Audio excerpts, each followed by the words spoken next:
Welcome back, guys. This is video 4 for chapter 9. Yeah, it's a bit of a longish chapter, but the next one shouldn't be as long simply because we're going over concepts that are the same in the next one, plus others, but some of them are the same, so that really helps.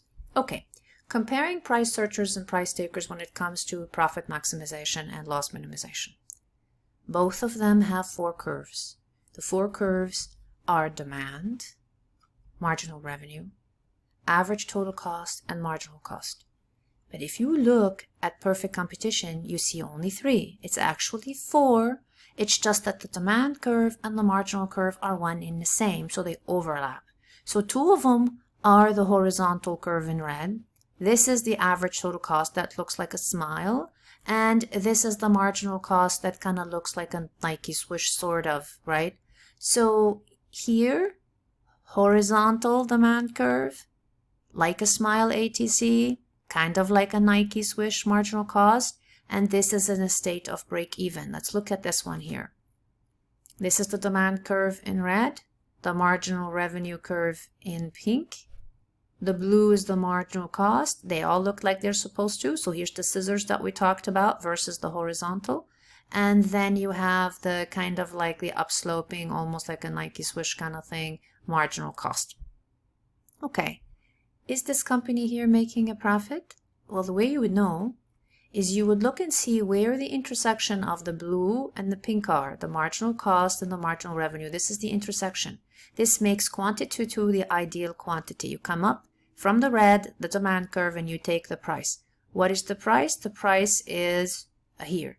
Well, this one is actually also breaking even because the average total cost is also price 2. So if this is 1,000 units, and this is a $10 price, and the marginal revenue is also $10, then this company is actually breaking even. It's costing them as much as the price, no loss, no gain. So both of these are break-even points, one for perfect competition, one for monopolistic competition.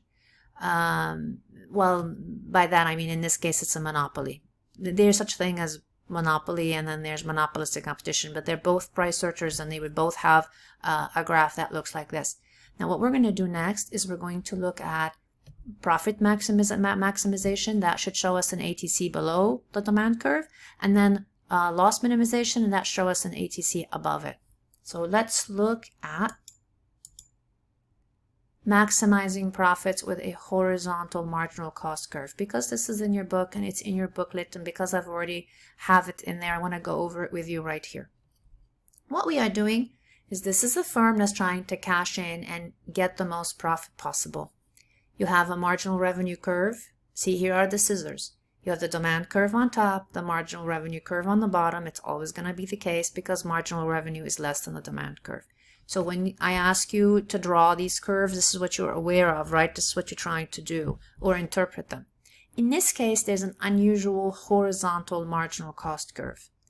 Now, I wanted to show it to you because when the marginal cost curve is horizontal, something interesting happens. So an example of this would be Amazon trying to show the same movie or restream it over and over. Whether they stream it for one individual or for many, their marginal cost is the same no matter how many times. Therefore, it's going to be horizontal.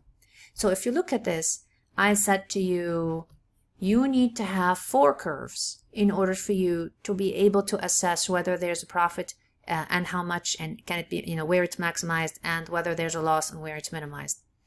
You need 4. What are they? They're demand, marginal revenue and marginal cost, and the average total cost. You know how when the demand curve is horizontal, the marginal revenue curve is horizontal? Well, when the marginal cost curve is horizontal, so is the ATC. Meaning if every additional unit here that this company sells or produces is the same in marginal cost, therefore it's going to be the same in average total cost. So there isn't a missing curve.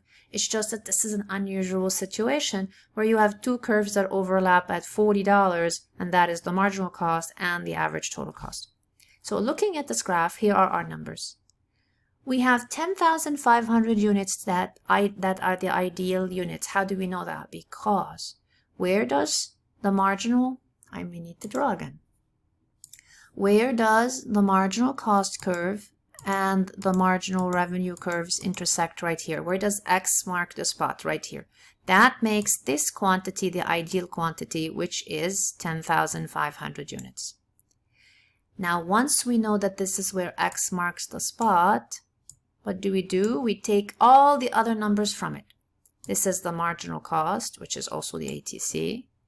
This is up here, the price we need. Why? Because once this intersection tells you this is the right quantity, 10,500 units, it tells you this is your ATC is $40. In this case, MC, they're in the same. And this is the price. So just follow straight up. This is the price. The price is here, and the price is $70. So is this company making a profit? Let's see. The price is $70. The quantity supplied is 10,500. So the total revenues are $735,000. There is, however, a cost. You can't just sell nothing. You have to sell a product you made. And this is $40. So 40 times 10,500 units is $420,000. So is this company making a profit? Yes, of $315,000. This is where they can maximize profits. This means if they produce anything less, which is under 10,500, their profits are going to be lower. If they produce anything more than 10,500, their profits are also going to be lower.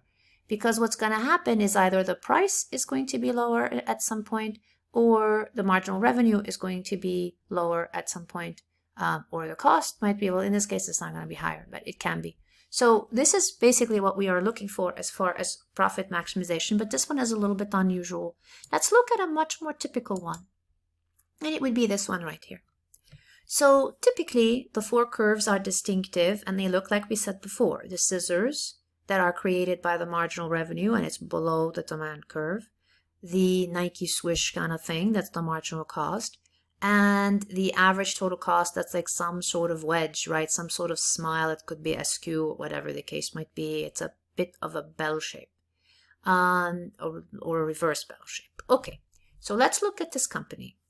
This company, where the first question you ask yourself is, where does marginal revenue and marginal cost, where do they intersect? And they intersect right here. Right here is the marginal cost curve.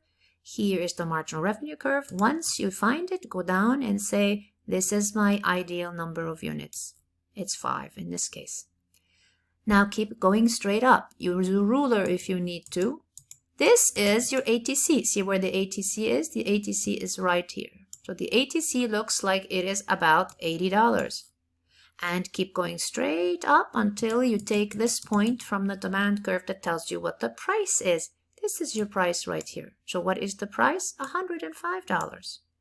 Is this company maximizing profits? Well, the way you always do it is price minus the average total cost times the number of units that you have. So if you have 5 units and you have a price of 105 and you have an ATC of 80, that's 5 times 25. We end up with a profit maximization of $125. That's how we did this one. Now, what is minimizing profits? Minimizing profits means there's going to be a loss, but you want the least possible loss. And the way you do that, again, is find the intersection between the marginal revenue. It's always where X marks the spot. X marks the spot means that's where marginal revenue intersects with marginal cost. It's right here. It's also at 5,000 units. But what's different here is where the price is. Now, when we were looking, When we were looking at the first graph for profit maximization, look at where the price is and look at where the price is 105, the ATC is 80, price exceeded the ATC, right? 105 is bigger than 80. But when you go down to profit minimization, the problem is that's not the case anymore. So we're going to go up and find where the price is. The price is taken from the demand curve. This is the price right here. What is the price? The price is $112.50. The quantity is 5. What is the average total cost right here taken from the ATC? Higher. The average total cost is actually $125. Because the price is lower than the average total cost, there's going to be a loss. The loss is going to be 62 cents $62.50. Why? Because the price of $112.50 minus, I don't know why this says plus, there should be a minus, 125, then we end up with a loss per unit of $12.50, and this gives us an overall loss minimization of $62.50, meaning if this company produces less than 5 units, it's going to lose more money because the average total cost is higher. And if they produce more than 5 units, they're also going to lose money because the price is going to be lower. So it's a bit tricky. Where is the Goldilocks moments for them? It is right here at 5 units, where the intersection of marginal cost and marginal revenue actually are. And the problem with this one is the price now of $112.50 is less than the average total cost of $125. When that happens, you actually have a loss minimization going on, which means the company can protect itself by cutting back its production, but not indefinitely. So this is why if you're thinking, hey, if a company is struggling and its prices are like too low, why don't they like shut down for a while? Although some companies actually do have furloughs, those can backfire. They have to do their math, because if they cut back too much, like for instance, shutdown period, they will never come back in some cases because they will lose even more money if they do that. So this is where the elasticity of supply begins to kind of clarify itself. You can adjust quantity produced to according to the price only so much, because there is such a thing as you cut back too much and you actually end up losing even more money. Isn't that fascinating? Okay, I have a little bit more left, and I'm just gonna do it now and try to not give you one more video. The last point we have is rent seeking. Rent seeking happens when a company politically lobbies and spends money in order to keep its profits artificially high. Kind of like when Budweiser in the beer industry were spending a lot of money trying to prevent marijuana from becoming legal, which is predominantly why it really isn't legal. Why? Because we know for a fact that when people smoke marijuana, they don't drink as much.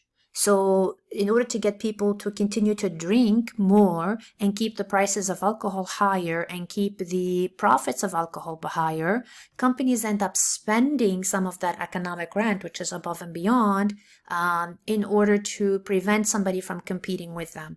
So here are the problems with it.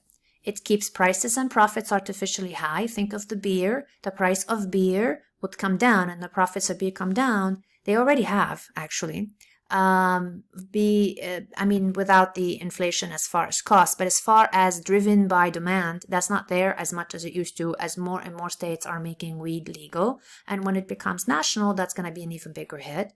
It restricts innovation because you're trying to prevent others from competing with you. So you want to keep the competition down, which is what rent seeking does. So you can't have as much innovation. Not as much employment or job opportunities, and it restricts the choice or availability for the consumer, because the whole point of rent seeking is to reduce competition and cause prices and profits to be artificially high. And if you remember from chapter 3, we learned about deadweight loss. So what this actually means, and this is why I have it up here, using resources to get monopoly power, firms are willing to spend up to the amount of the monopoly, and there's a loss to society, because look at what's happening here. So in this case, the consumer, the monopoly here, let me see. This is the price the monopoly is charging, but this is demand, right? So this is the price that the market wants. This is the consumer, is the better price for the consumer, but this is how much they're able to price. Therefore, there is an additional above and beyond that the consumer has to pay. So there's a burden on the consumer that shouldn't be there because there isn't enough competition in the market. And if you don't remember this enough, go back to chapter 3 a little bit, but I think you do after what I just told you. I have to wrap up. I'm going to run out of minutes here, or seconds. Thank you so much for spending this time with me. I appreciate you guys, and I will see you in chapter 10. Have a great one. Don't forget the exercises and when they're due.